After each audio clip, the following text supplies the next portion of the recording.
नमस्कार, मैं सुरुचि बजाज ग्रुप की कॉर्पोरेट कम्युनिकेशंस टीम से एक बार फिर आप सबके सामने मौजूद हूँ बजाज टॉकीज के सीजन 3 के साथ। जी हाँ, आप लोगों के ढेरों पॉजिटिव मैसेजेस के चलते इस साल हमने मॉनसून से पहले ही हमारे इस इंटरव्यू सीरीज की शुरुआत कर दी है। द आइडिया इज दैट हम इस सीजन में Bajaj consumer care, Bajaj energy, Bajaj sugar के साथ हमारी इथेनॉल डिस्टिलरीज और साथ ही बजाज फाउंडेशन की रेन वाटर कंजर्वेशन और सस्टेनेबिलिटी सेंट्रिक एक्टिविटीज पर भी डिटेल में बात कर पाएंगे।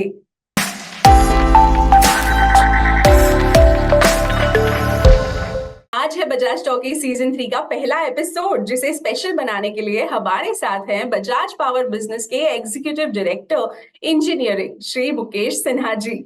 सो welcome to Bajaj talkie season 3। नमस्कार।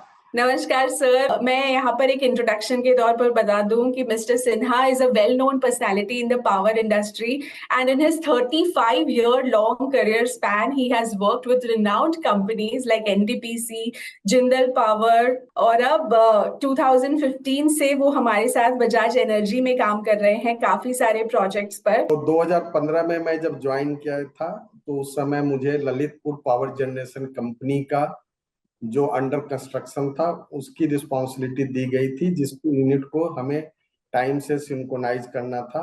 तो हम लोगों ने यूनिट नंबर 1 में जब स्टीम ब्लोइंग प्रोसेस किया था तो काफी एलडीओ का कंजम्पशन हुआ था। तो हमने जब ज्वाइन किया तो मैं बीएचईएल के साथ मीटिंग करके उस प्रोसेस को चेंज किया, जिससे कि हमारा एलडीओ कंजम्पशन यूनिट 2 और यूनिट 3 में टाइम भी घटा और हमारा स्टीम ब्लोइंग एंड सिंक्रोनाइजेशन का शेड्यूल भी रिड्यूस हो गया। 660 मेगावाट अगर अचीव हो जाता है तो वो सीए के रिकॉर्ड में, सेंट्रल इलेक्ट्रिसिटी अथॉरिटी के रिकॉर्ड्स में दैट यूनिट हैज बीन मैंने डिक्लेयर हो जाती है कमीशन के लिए। एक तो है यूनिट का सिंक्रोनाइजेशन, दूसरा है यूनिट को फुल लोड पे लाना, सारी इक्विपमेंट की परफॉर्मेंस ठीक चल रही है कि नहीं चल रही है, उसमें कोई डिफिशियंसी है कि नहीं। तो हमने ये देखा कि बीएचईएल के जो बॉयलर और टरबाइन जो बीएचईएल ने लगाया है उसमें काफी सारी डिफिशियंसीज है। तो हम लोग ने उनके साथ मीटिंग वगैरह अरेंज किया, उनके साथ मीटिंग किए, टेक्निकली डिस्कस किए और काफी करस्पॉन्डेंस हुआ। 2-3 साल तक हम लोग ने काफी इश्यूज को रिजॉल्व भी किया और बहुत सारे मेजर जो डिजाइन डिफिशियंसी थी वो रह गई थी यूनिट में।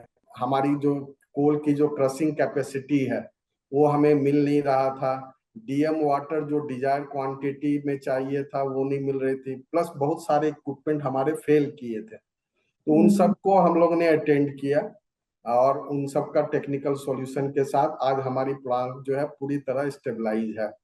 ये इतनी सोफिस्टिकेटेड प्लांट है, this is super critical thermal power station. तो इसमें स्पेयर जो है वो ओईएम के तरफ से ही आता है। तो 2015-16 के बाद से बीएचईएल ने कोई स्पेयर नहीं सप्लाई किया। तो हमने क्या किया कि सारी स्पेयर जो है स्लोली मतलब धीरे धीरे करके सारी स्पेयर हमने बीएचईएल के बिना, हम ओईएम उनके सीमेंस हैं और अदर्स जो भी इंडिया में मैन्युफैक्चरिंग है उनके साथ टेक्निकल डिस्कशन करके ड्राइंग फाइनल करके आज के दिन में हमारे पास सारे स्पेयर अवेलेबल हैं बिना किसी बीएचईएल ओईएम के सपोर्ट से, जिससे कि प्लांट की स्टेबिलिटी में हमें कोई दिक्कत नहीं आएगी। प्लस बीच बीच में अगर कोई पैरामीटर्स या कुछ भी चेंज आता है तो हम लोग उसको देखभाल करते हैं और ये मतलब सारे जो इश्यूज हैं वो रिजॉल्व कर लेते हैं। तो अभी आज के दिन में हम अगर बोलें तो ललितपुर पावर स्टेशन काफी स्टेबलाइज है और हमें कोई दिक्कत नहीं है और हम अपने टारगेट को अचीव कर रहे हैं। और आज के दिन में हम अगर देखें तो हमारी यूनिट कंट्री की one of the best unit में आती है, जिसका कि हीट रेट और स्टेबलाइजेशन हम पूरी की पूरी बिजली यूपी गवर्नमेंट को दे देते हैं। और अब आप देखेंगे इतनी गर्मी है और हमारी यूनिट जो है फुल लोड पे चल रही है। हमारा जो प्लांट भी है एक super critical state of the art power plant है वहां पर। लेकिन मैंने और भी इंटरव्यूज में, जैसे पिछली बार एएनसार साहब के साथ एक इंटरव्यू हुआ था, तो वो भी बता रहे थे कि ललितपुर जो पहले की स्थिति थी, हमारा प्लांट वहां आने से पहले गांव में किस तरह से बिजली नहीं हुआ करती थी, जो ओवरऑल भी एक डेवलपमेंट होता है किसी भी इंडस्ट्री के आने से पहले की स्थिति कितनी अलग थी और आज लोग वहां पर काफी ओवरऑल डेवलपमेंट हुआ है एरिया में। एक्चुअली ललितपुर जो एरिया है ना, ये बुंदेलखंड का एरिया है और जी। यहाँ पे वाटर स्कैर्सिटी का सबसे बड़ा इशूज है। 1950-55 में काफी वहाँ डैम वगैरह कंस्ट्रक्शन हुआ था, बट 55-60 के बाद से वहाँ पे उस एरिया में ज्यादा वाटर का कोई डैम वगैरह डेवलप नहीं हुआ था। तो जी। उस एरिया, अगर उस एरिया को देखें तो उस एरिया टोटली ड्राई है वो एरिया, और हमारा वाटर टेबल भी काफी नीचे था। जब हम लोग ने राजघाट से पानी को प्लांट के अंदर लाए, काफी ट्रीज का प्लांटेशन हुआ, तो उसके आने से हमारा क्या है, उस एरिया में थोड़ा डेवलपमेंट हो गया, और हमारा वाटर टेबल भी जो है वो काफी इंक्रीज किया है। और हमारी जो एमिशंस जो नॉर्म है उससे भी बेटर हम जो है, चिमनी से जो हमारी जो स्मोक्स निकलती है, उस इतना हम लोग ने स्ट्रिक्ट उस पे ऑब्जर्वेशन है हम लोग का कि किसी भी तरह का कोई डेविएशन ना हो। तो उस एरिया में कोई पॉल्यूशन नहीं है, काफी ट्रीज लगाए हैं। सार साहब लोकल साइट के आसपास गांव में काफी डेवलपमेंट किए हैं। तो उसके कारण क्या है कि वहां पे वाटर टेबल का अप होना, मतलब वहां पे कल्टीवेशन के लिए काफी इम्प्रूवमेंट हुआ। और उसके बाद जब से प्लांट लगा है, ईयर बाय ईयर अगर आप देखें तो ईच ईयर वहां पे रेन सीजन का जो वाटर टोटल जो मिलीमीटर ऑफ वाटर कॉलम में आता है वो इंक्रीज किया है वहां पे ललितपुर एरिया में। और गांव के लोग काफी मतलब खुश हैं इससे कि प्लांट के आने से उन्हें अपॉर्चुनिटी मिला और रोड्स वगैरह इन सब का डेवलपमेंट हुआ। ये एक अच्छी अच्छी बात है वहाँ के लिए। जी सर, सही बात है। और जो टेक्नोलॉजी के बारे में आप बता रहे थे कि किस तरह जो पार्ट्स हैं, कंटिन्यूअसली टेक्नोलॉजी भी आप लोग उसमें बेटर करने की कोशिश करते रहते हैं। हमारी सारी नॉर्म्स को भी हम फॉलो कर रहे हैं, और कंटिन्यूअसली यही एफर्ट रहा है कि एनवायरमेंटली सस्टेनेबल एक थर्मल पावर जनरेशन प्लांट्स हम बना सके। चाहे ललितपुर हो या फिर हमारे बाकी के भी जो बीईएल प्लांट्स हैं सर, उनके बारे में भी आई थिंक आप कंटिन्यूअसली सभी प्लांट्स को मॉनिटर कर रहे हैं। राइट। जैसे आपने बोला पानी के लिए ना, तो हम बता रहे हैं, शुरू में जब हम लोग प्लांट चला रहे थे उस समय हमारा वाटर कंजम्पशन काफी ज्यादा था। तो फिर हम लोग ने एक बेंचमार्किंग की सारे इंडस्ट्रीज में कितना वाटर हम कंज्यूम करते हैं, तो उनमें देख करके जो लोएस्ट था उनसे भी नीचे हम लोग ने टारगेट सेट किया। 2.1 क्यूबिक मीटर पर मेगावाट की हमने टारगेट को सेट किया कि इससे भी नीचे हमें वाटर का कंजम्पशन करना चाहिए, क्योंकि वाटर सेव जो है is equal to water generated. तो हम लोग ने शुरू में इतनी मॉनिटरिंग हार्ड किया, उसका वाटर का बेटर यूटिलाइजेशन किया, और आज और पिछले 4-5 साल से आप देखेंगे तो वाटर का it is less than 2.1 cubic metre per hour, वो अचीवमेंट किया। जैसा कि बीएल प्लांट्स है, बीएल प्लांट्स को भी हम लोग काफी देख रहे हैं, टेक्निकली सपोर्ट कर रहे हैं। एक बार क्या हुआ था कि मेन स्ट्रीम लाइन जो है उसमें पूरी ज्वाइंट खुल गई, और पूरी 9500 kg प्रेशर की लाइन, वाटर स्टीम प्रेशर की लाइन पूरे अपने लोकेशन से डिसलॉज हो करके काफी डैमेज किया था बिल्डिंग में पैनल्स को। और संजोग से कोई फैटल एक्सीडेंट नहीं हुआ, बट पूरी लाइन जो है डिसमेंटल हो गई थी। और चूंकि इतने हाई प्रेशर और टेम्परेचर की वो मेन स्ट्रीम लाइन है, तो उस लाइन में काफी प्रॉब्लम आया था। तो फिर हम लोग साइट पे गए, ओईएम से भी डिस्कस किया। ओईएम उसको लंबे शटडाउन के लिए 6 महीने स्ट्रेस एनालिसिस करेंगे, फिर पाइप लाएंगे लगाएंगे। हम लोग ने इंटरनल उनकी पुरानी रिकॉर्ड्स को निकाल करके फिर स्ट्रेस एनालिसिस हम लोग ने खुद कर लिया, और लोकली हम लोग ने उस जॉइंट्स को रिपेयर करके, मटेरियल वगैरह का प्रॉब्लम था वो मटेरियल वगैरह चेंज करके हम लोग ने बहुत जल्द ही वो यूनिट्स को वापस ले आए। और उस यूनिट में जो भी डिफिशियंसीज थी सिंस बिगनिंग, उस डिफिशियंसीज को अदर प्लांट्स में भी हम लोग ने ठीक कर लिया। और ये कैपेबिलिटी है, तो we are not dependent upon the OEM. हम लोग खुद ये बहुत सारे इश्यूज को खुद रिजॉल्व कर लेते हैं। और बीएल प्लांट का भी देखिए कितना स्टेबलाइज प्लांट्स है, और उसकी भी परफॉर्मेंस इतनी अच्छी है। और हम लोग अपने टारगेट, मतलब मेन तो है हमें बिजली देना है यूपी गवर्नमेंट को, तो जो भी कमिटेड है और जिस टाइम में है हम जी। उनको देते हैं। जी सर, जैसे कि आपने कहा जो हमारा कमिटमेंट है, मतलब इतनी सारी चीजें आजकल सुनने में आ रही हैं, end of course it's a good thing जो गवर्नमेंट का भी इनिशिएटिव है about renewable energy.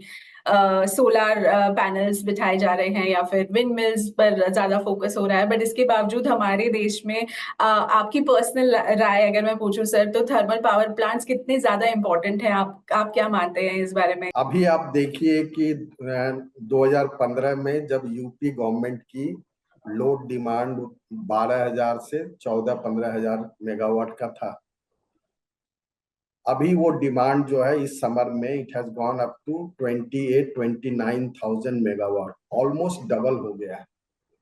So country and state both are developing very fast.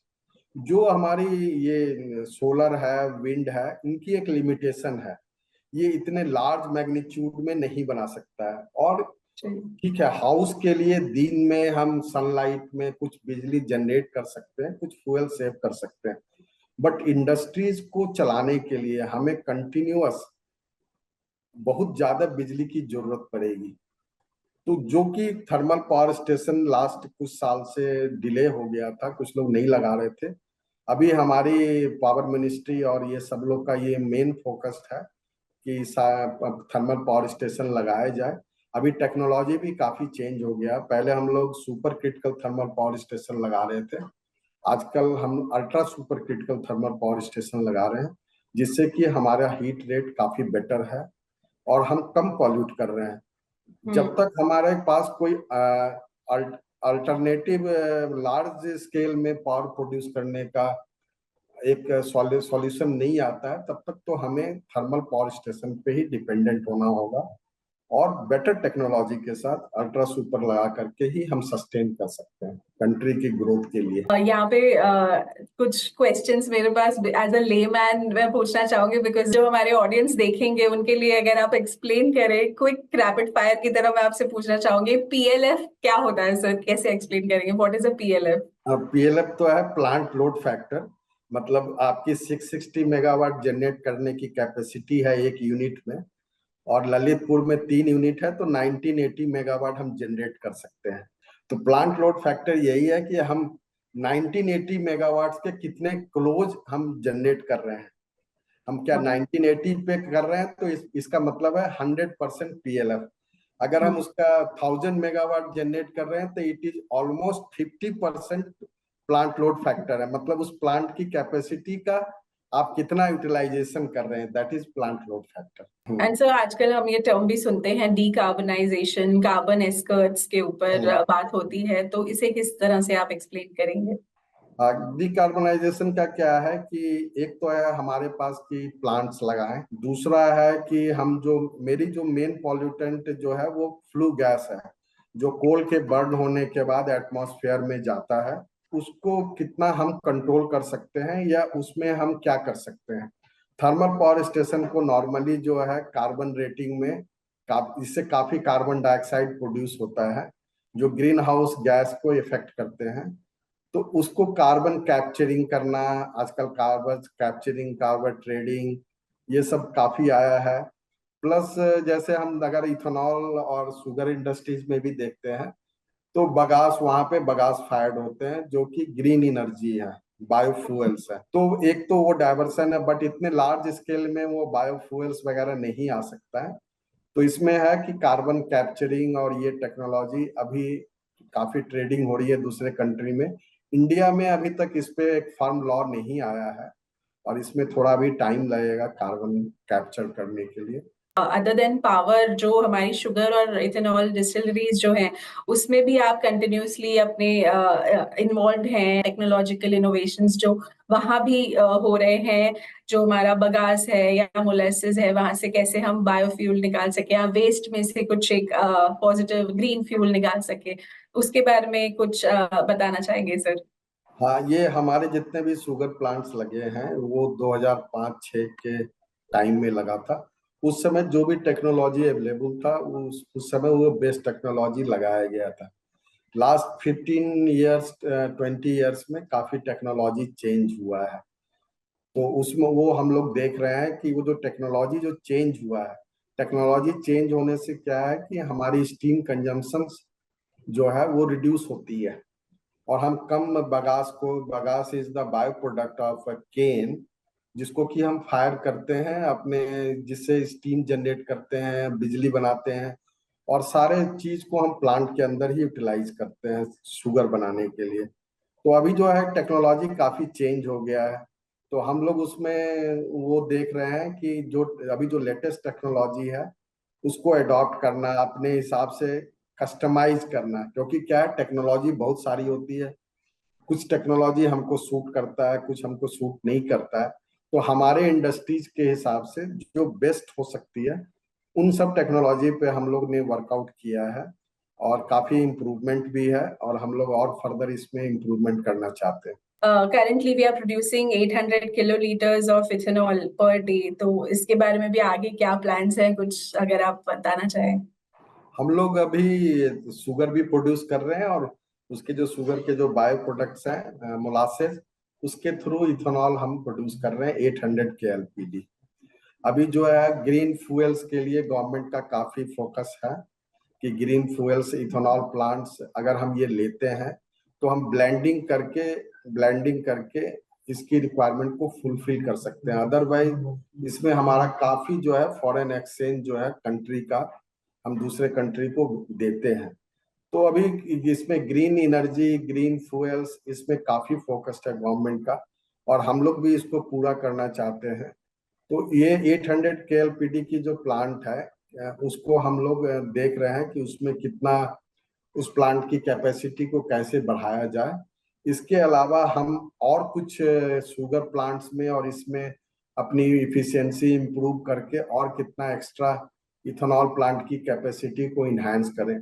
Car company के तरफ से ये एक बहुत बड़ी ये एक्सरसाइज चल रही है, और हम लोग इस लाइन पे काफी आगे हैं। अब देखें कि गवर्नमेंट की पॉलिसी, गवर्नमेंट जितना ग्रीन एनर्जी को सपोर्ट करेगा तो हम लोग उसको फुलफिल करने के लिए तैयार हैं। तो सर जो चीजें हैं अबाउट द सर्टिफिकेशंस या कंप्लायंसेस की बात हो, आपने जैसे कि बताया, इस पर मैं एक बार और रीअफर्म करना चाहूंगी कि जो गवर्नमेंट नॉर्म्स है उनको फॉलो करते हुए एनवायरमेंटल सस्टेनेबिलिटी की वैल्यूज को हम फॉलो कर रहे हैं। इंटरनल इनोवेशंस भी हमारे यहाँ बजाज के ग्रुप जो हमारा है ये चलता रहता है। हम क्या कर रहे हैं कि जितने भी नॉर्म्स हैं, ये नॉर्म्स जो है 2005-6 में जब हम लोग शुगर लगाए थे, या थर्मल पावर स्टेशन 2009-10-11 में लगाना स्टार्ट किए थे, उस समय की जो इन्वायरमेंट नॉर्म्स था वो काफी डिफरेंट था। डे बाय डे गवर्नमेंट जो है रेगुलेशंस को चेंज किए हैं। अब हमारी चैलेंज ये होती है कि जो नए रेगुलेशंस आते हैं उसमें एग्जिस्टिंग इक्विपमेंट्स को हम कैसे मॉडिफिकेशन करें और वो नॉर्म्स को हम मीट करें। अभी तक तो हम लोग ने काफी इनोवेशन किया है, काफी मॉडिफिकेशंस किया है, और आज के दिन में पूरा पावर, शुगर, डिस्लरी सारे नॉर्म्स में हम मीट करते हैं। एक हमारा जेडएलडी का टारगेट है, वो भी हम लोग जो जो काफी टफ है, जीरो लिक्विड डिस्चार्ज, हमारे प्लांट से कुछ भी बाहर नहीं जाना चाहिए। हम लोग अपने अभी सारे प्लांट्स में वो भी सारे पैरामीटर्स को मीट करते हैं, और हम लोग इस चीज पे विशेष ध्यान दे रहे हैं कि फ्यूचर में अगर हमें कुछ करना है तो हम इसकी कैपेसिटी को ज्यादा रखें, जिससे कि हम इन्वायरमेंट नॉर्म्स और गवर्नमेंट के जितने भी रेगुलेशंस हैं, हम सारे रेगुलेशन को बीइंग रिप्यूटेड ऑर्गेनाइजेशन, हम ये सारे लिमिट्स को मीट करेंगे। ये हम लोग की एक प्रतिबद्धता है इसमें। That's wonderful sir. और यहाँ पर अगर मैं थोड़ा आपकी पर्सनल लाइफ की तरफ भी बात करना चाहूंगी, 35 इयर्स का आपका एक्सपीरियंस रहा है सर, तो क्या कुछ मेमोरीज रही हैं, इंडस्ट्री किस तरह से डेवलप होते हुए आपने देखी है, कुछ अगर यादें शेयर करना चाहें आपकी पर्सनल लाइफ से जुड़ी। पर्सनल लाइफ में हमारी दो बच्चे हैं, और हम लोग फैमिली के साथ, फ्रेंड्स के साथ भी काफी इंटरेक्टिव रहे हैं। हाँ, हमारे जो मतलब जो क्लोज सर्किल में जितने फ्रेंड्स हैं वो सारे सीनियर पोस्ट पे ही हैं। कोई एमडी है, कोई डायरेक्टर्स हैं, सारे उस तरह के ही अब हैं। अब हम लोग की एज भी तो ज्यादा है, 57 ईयर्स हो गए, 57-58 ईयर्स। तो मोस्ट ऑफ द मतलब जितने भी इंडस्ट्रीज के टॉप ये लीडर्स हैं वो सब फ्रेंड्स हैं।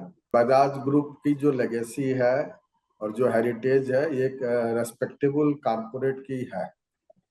और हमें जो है दूसरे लोग बहुत प्यार से एक रिस्पॉन्सिबल सिटीजन्स मानते हैं, जो कि कंट्री के डेवलपमेंट के लिए हमने काफी, हमारी ग्रुप जो है काफी कंट्रीब्यूशन किया है। हम लोग कोई शॉर्टकट नहीं देखते हैं। तो इससे क्या है कि हम जहां भी बजाज ग्रुप बोलते हैं, बजाज है, तो उनके मन में एक रेस्पेक्ट आता है। और यही रेस्पेक्ट जो है हमारी कंपनी की पूरी पूंजी है। ये रेस्पेक्ट जो है बहुत कम कंपनी इंडिया में है जिनको ये रेस्पेक्ट मिलता है। तो उसके लिए हमें बहुत अच्छा लगा कि मतलब लास्ट कुछ ईयर से, 8-9 ईयर से हमें इस रेस्पेक्टेबल ग्रुप में काम करने का मौका मिला। और हम गर्व के साथ कहीं भी बोलते हैं कि हम बजाज ग्रुप में काम करते हैं। ये एक बहुत अच्छी चीज है। आपकी ये जो भावनाएं हैं, ये हम सभी की भावनाएं हैं। I think all of us working at Bajaj share this feeling. आपके जो जूनियर्स हैं, टीम मेंबर्स को कोई एक मैसेज अगर आप देना चाहें आज के टाइम पर, जो हाँ, सिचुएशन है हमारी कंट्री में, जो हमारी कंपनी की अभी सिचुएशन है, कोई मैसेज बताइए कैसे। मैसेज ये है कि सबसे पहले तो किसी भी वर्क में अपनी सिंसियरिटी होना चाहिए। खुद से काम करने के लिए खुद से पेन उठा करके आपको खुद से कैलकुलेशन करना पड़ेगा। और जितने भी क्वेश्चन है, जिस तरह के भी आपके क्वेश्चंस आते हैं, वो हम लोग से बात करके, सीनियर से बात करके उस पे और फिर से सोचना चाहिए। क्या हो रहा है, दिन बाई दिन पब्लिक जो है वो शॉर्टकट में लग जाते हैं। हमारा कहना है कि वो शॉर्टकट मत करिए। आप जो है खुद खुद अपने से उसको देखिए, जोड़िए और कैलकुलेशन करिए। कैलकुलेशन करके और तब आप डिसीजन लीजिए after discussion with all the peers group. आप अगर सबके साथ बैठ करके बात करके अगर कोई डिसीजन लेते हैं, तो आप कभी कहीं कोई गलती करते हैं तो वो दूसरा आदमी आपको करेक्ट कर देता है।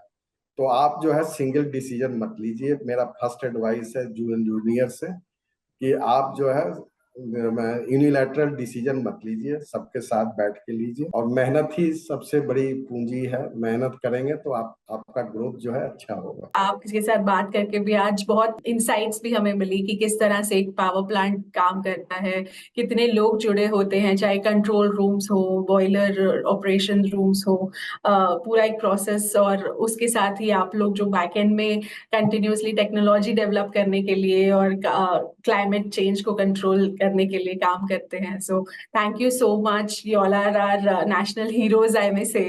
सो थैंक नहीं, आज हमसे बात करने के लिए सर। ठीक है, धन्यवाद, नमस्कार।